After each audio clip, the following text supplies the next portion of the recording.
I was 4 years old and I was at home with my little brother 9 months and aunt 17. My aunt was studying and we were lying on the bed watching cartoons. She decided to open the front door because it was a warm day. She told us it would be okay because our mom was on her way back from work. I remember it being during the day because it was light outside. We heard people walking towards the room. Then 2 guys came through the door wearing balaclavas, covering their faces. We screamed when we saw them. They took the TV and the washing basket and told us to shut up and stop crying.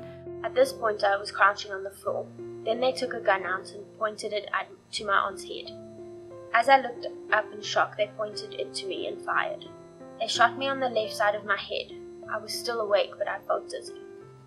The guy who shot me took off his balaclava. He didn't look at me, but I saw his face. I was lying on the ground and my mom came to me and shook me very hard. I remember sitting up but then falling back to the ground. After that, the first thing I saw was people lying in beds around me. I was in hospital. When I tried to speak, I couldn't. My mom was standing next to the bed when she told me the bullet was still stuck in my head and that I would need an operation. I can't remember going in for the operation. All I remember was being scared. All I remember was being scared. Waking up after the operation, I was alone in the room with another patient. I needed to go to the toilet, but when I got out of my bed, I fell on the ground because I couldn't stand. My legs were paralyzed. At the hospital, I would cry a lot after the operation. I was scared that the robbers would come back for me and I would get hurt again. All I wanted was to be with my family because I missed them.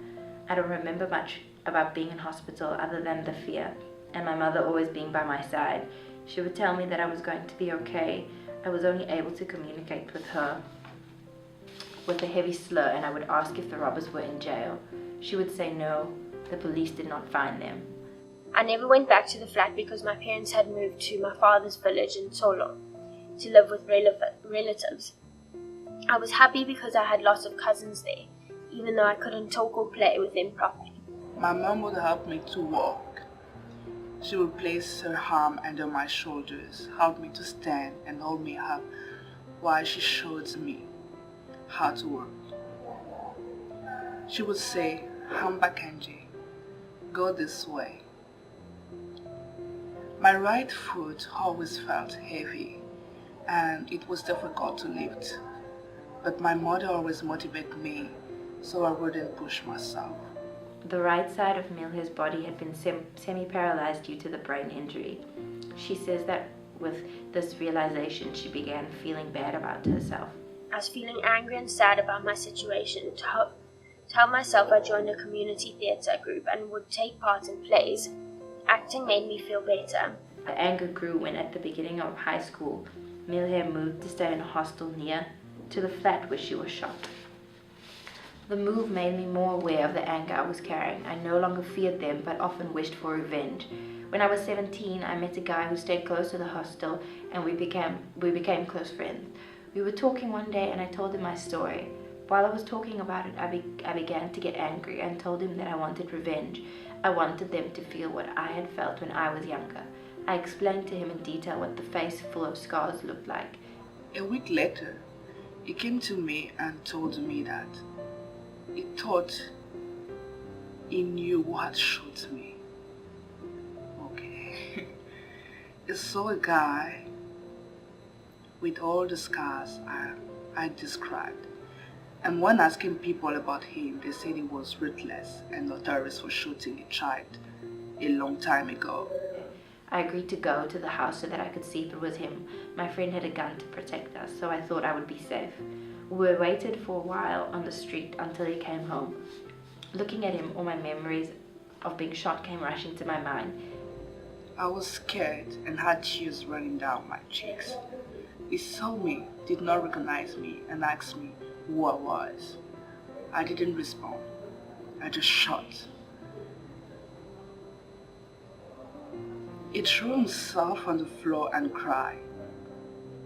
He couldn't believe that I had shot at him. Soon after, I remember having a headache and feeling I wanted to throw up. At home, my mother saw that I wasn't okay and asked me what was wrong, but I told her that I was getting sick. The next day, I continued thinking that the police were coming and that I was going to get caught. I couldn't sleep. and kept throwing up. Going back to the hostel on Sunday was terrible because it was close to where he stays. I was worried that he could come and look for me and shoot me again. I couldn't sleep at night and continued feeling sick, but I never saw him again. I began living in fear. Mihle says that after a while she felt safe and believed that she would probably never be caught. However, her emotional turmoil continued as she deeply regretted to shooting at the man. My schoolwork was also affected by the way I was feeling about myself and what I had done. The guilt of my actions kept me away from concentrating at school, and I failed grade 11. When that happened, my dad told my mom that I should move in with him in Cape Town. Coming to Cape Town is a fresh start for me. I have 2 stepbrothers, 21 and 1-month baby, and I get along well with my dad and stepmom. I have let go of anger and am working through my guilt. Today, Mihle is working hard at school with hopes of becoming an actress, living the dream that she had as a child. Mihle concludes by saying, I realize that revenge is not worthy of anyone's time, and I want other youth to know that. I should have accepted what happened to me, even though it was very hard and left me with everyday reminders. I carried anger with me for many years and never dealt with it properly. I've learned that it's important that the evil deeds of others do not make you evil. Dark cannot be fought with dark, and only light can truly transform things. We need to hold on to the good inside ourselves, especially in the toughest moments of our lives. If we do this, we will always feel good about who we are, and that will change the way we see the world and the way the world sees us. I was bullied in primary school. I just wasn't in the right group of friends, and I bullied into doing things I didn't want to do. That went into high school as well. I was also brought down a lot. I was bullied a lot on social media, especially in high school. And yeah, so for most of my primary school and my high school, I wanted to be somewhere other than where I was, until I was like, okay, it's enough. Stood up for myself, and I got out of that, and now I look back on it and I just think, so it was a horrible time in my life. It led to a lot of depression, it led to a lot of anxiety, which I still feel today, and I still don't understand how other people would want to bring down other people. And like for Mihle, who's been hurt by another person, and now people are bullying her from something that's happened not from her own doing, and she wasn't born with it, even not that makes it better, but how I just don't understand how other people don't see how to bring other people up. So I've honestly lived a very sheltered and happy life, and before this year I haven't really gone out of my bubble. I've only been exposed to things that directly affect me. And when we first started working on life choices and started reading these stories, I was like, I can't believe that there's things that are going on in this world that I don't even know about, and these things that people are experiencing that you don't experience it every day, and you don't even understand what these people are going through. And it's just, I don't understand how the world can be so cruel and so different. I remember exactly the exact date. It was June 2015, and we had a wedding the next Monday, and it was such a perfect day. And it was the first time people get into the home and stories. But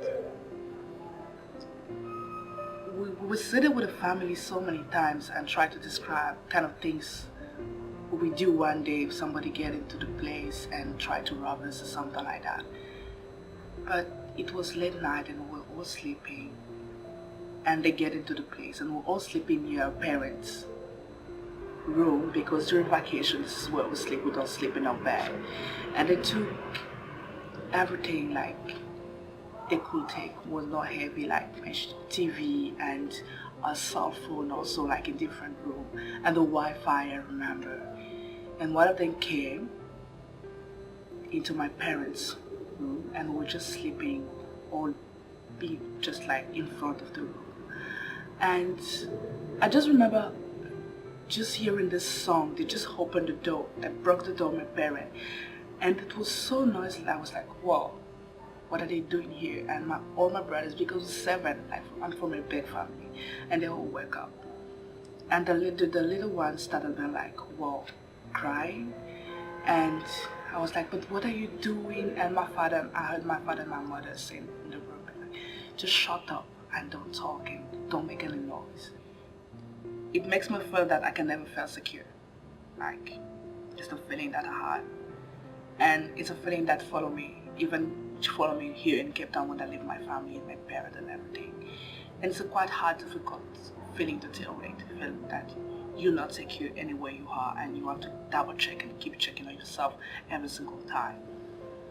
But the revenge aspect, I was really feeling mad at those person, not because of what they took, but because I saw my brothers and sisters feeling so weak, and I saw them at a particular moment. I think I could have lost them, and this is the most worst feeling that somebody can have. I'm the older sister, so I've always been used to take care of them, and my parents and my mother, I was like, whoa, this could have been something else and been different from what actually happened. And this was the feeling I had.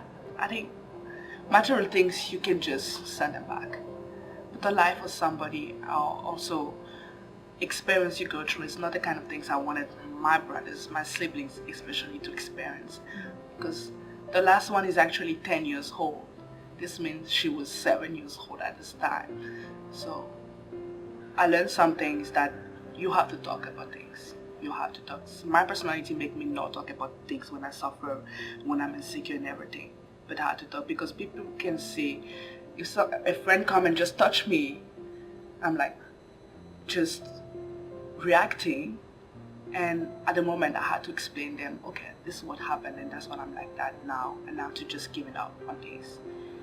But I can't say I given up on it 100%, but at least I forgive. And this is a much more encouraging story, and make me realize how wise my mother was, not actually to seek for revenge and try to find them and put them into jail and whatever, because it didn't hurt anybody and they just did material stuff. And I also felt sad about this girl's story and what she's passing through. But I do really believe in the fact that experiences define us. She's a totally new and different person right now just because she's been dealing with this. If she haven't done this, maybe this anger will have still be present and maybe cause more damage that had caused to her. So in everything there's good and bad, and I think this is the most positive aspect. Like, she's a new person, she's just having a new start right now, and it will also help me to do the same in everything. Like, it may not be only this situation, but something happening next in my life, try to give it up and not to seek for revenge, especially.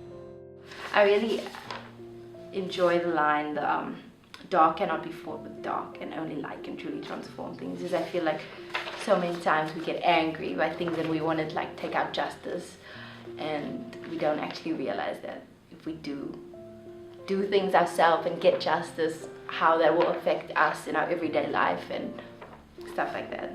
But I do think it's sad that sometimes we have to do that because the police can't do it themselves, you know. It doesn't, like, with 30 stories in 30 days, it just doesn't like fail to amaze me of what other people have to go through, and like seeing, even though I haven't been through what they've been through, like just reading and seeing the pain that some other people have gone through and how different their lives are, it's just I can't even comprehend it.